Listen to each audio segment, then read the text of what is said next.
G'day. It's time for an interest rate update. So back in April 2022, the Reserve Bank's cash rate was 0.1%, and it had been sitting there for a while. That's the lowest it's ever been. And then in May, they put the cash rate up for the first time in many years. Since then, it's gone up an entire 4%. So the cash rate has gone from 0.1% to 4.1%.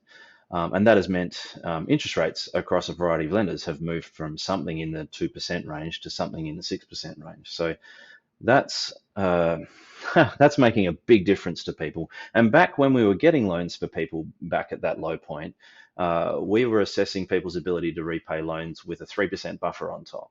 Rates having gone up by more than that 3% buffer means people are starting to hurt. So I'm getting a lot of questions at the moment. What's going to happen when my fixed period expires? And what we're seeing more than ever before is lenders are communicating with their customers in advance of their fixed rate expiry, and more often than I've seen before, offering a reasonable interest rate. And I don't mean 2%. I mean, in the context of the markets, something in the high fives is what I'm seeing at the moment. When I look at interest rates that are available from different lenders, a good variable rate, once we factor in passing on the most recent rate rise, and when I say that, it's the 19th of June at the moment. So by the end of the month, once everything has moved up as a result of the Reserve Bank rise, a good variable rate under 80% LVR, owner occupied P&I, is going to be about 5.6%, something like that. But there's plenty of lenders whose good rate for that type of deal are offering 5.8, 5.9, 6, 6.1. There's actually a really big spread at the moment, and quite a bit of fluctuation. So while that's going on, what's become interesting is that there's a far bigger spread across fixed rates. So if I take 2-year fixed rates, for example, it's possible to fix for 2 years at 5.29% at the moment. Now, I wouldn't be surprised if that lender goes up pretty soon. A lender at 5.44 announced that they're going up last week by about 0.4%, I think it was off the top of my head.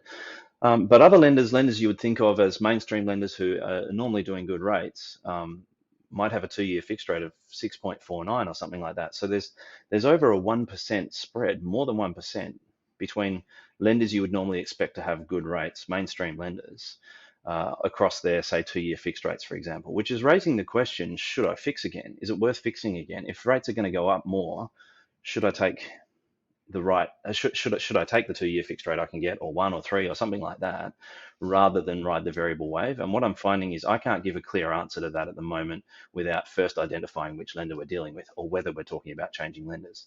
I think the answer to that question depends on the lender. With some lenders, the answer is, wow, that fixed rate is actually potentially looking like a pretty good deal. With other lenders, the answer is, wow, that fixed rate is definitely not looking like a very good deal. And so I think we need to do that analysis on a case-by-case basis. That's something I do for a living. If you're wondering what's going to happen to your rate, you might be on a variable rate already and thinking that maybe you can get a better one, or maybe you could fix, or more likely, you might be on a fixed rate at the moment and looking at it expiring soon. If you want to talk about what that means, and whether I can make a difference to that, please get in contact. It's not just me now here at Mortgage Choice in Kingsley, it's Michelle as well. So either of us can help you with that. If you let us know roughly what you think your property's worth, how much you owe, which lender you're with, what product you're on, those 4 things, and ideally, if you know your interest rate as well, that's 5 things. Let us know those. We can do some quick analysis and give you an idea of where you stand, and then work through what the options are. Thanks for watching.